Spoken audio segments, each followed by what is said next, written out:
4 മാസം നാട്ടിൽ നിൽക്കാൻ വന്ന സമയത്ത് തന്നെയാണ് മകന്റെ മരണവും.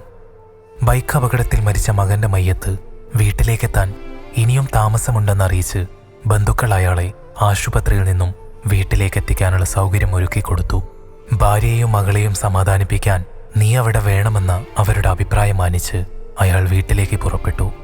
സമാധാനിപ്പിക്കാൻ ശ്രമിച്ച് പരാജയപ്പെട്ട് വീട്ടുപടിക്കൽ തളർന്നിരിക്കുമ്പോഴാണ് മുറ്റത്തുകൂടി മീശ കാസിമും കൂട്ടരും തോളത്ത് മൺവെട്ടിയും കൂന്താലിയുമായി പള്ളിയിലേക്ക് നടക്കുന്നത് കാണുന്നത്.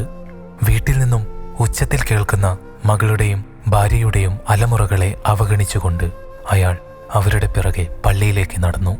ബന്ധുക്കൾ മയ്യത്തുമായി നാട്ടിലെത്തി. പലയിടത്തും തിരക്കിയിട്ടും ഉപ്പാനെ മാത്രം കാണുന്നില്ല. ഷാനവാസ് എവിടെ? കാണുന്നവരോടൊക്കെയും അവർ ചോദിച്ചു. ആർക്കും അറിയില്ല. ഒടുവിൽ ഖബർ പണി എന്തായെന്നറിയാൻ വന്ന ബന്ധുക്കളിൽ ഒരാളാണ് ആ വാർത്ത അവരെ അറിയിക്കുന്നത്. ഷാനവാസ് ഖബർ കുത്തിക്കൊണ്ടിരിക്കുന്നു. ബന്ധുക്കൾ അവിടെ എത്തുമ്പോൾ കാണുന്നത് മീശ കാസിമും കൂട്ടരും ഒരു മൂലയിലിരിക്കുകയാണ്. അവരോട് ദേഷ്യപ്പെട്ട ബന്ധുക്കളോട് തങ്ങളുടെ നിസ്സഹായത അവർ പങ്കുവച്ചു.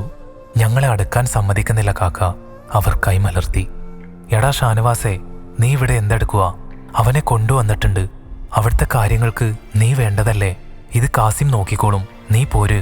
ബന്ധുക്കളിൽ കാരണവരായ നരച്ച താടിക്കാരനായ മനുഷ്യൻ അയാളെ തിരികെ വീട്ടിലേക്ക് വിളിച്ചു. ഇല്ല കാർന്നോരെ, ഞാനിതൊറ്റക്ക് ചെയ്യും. എന്റെ കുട്ടിക്ക് സുഖമായിട്ട് ജീവിക്കാനാണ് ഞാനവിടെ അറബിയുടെ തെറി മുഴുവൻ കേൾക്കുന്നത്. എന്നിട്ടും ഇത്രയും കാലം അവന് നല്ലോണം ഒന്ന് ഉറങ്ങാൻ പറ്റിയൊരു വീട് എനിക്ക് വെച്ചു കൊടുക്കാൻ പറ്റിയിട്ടില്ല. ഇഞ്ഞങ്ങട്ട് എന്നും മലർന്നു കിടന്നുറങ്ങാനുള്ള ഈ വീടെങ്കിലും ഞാൻ സ്വന്തമായിട്ടുണ്ടാക്കട്ടെ എന്റെ കൈകൊണ്ട്. ഷാനവാസ് വീണ്ടും വീണ്ടും പിക്കാസ് ഉയർത്തി താഴ്ത്തി ഭൂമിയുടെ നെഞ്ചിൽ ആഴത്തിൽ സങ്കടം കൊത്തിയിറക്കി. രചന അമീൻ ഖലീൽ. അവതരണം സാം ഷമീർ.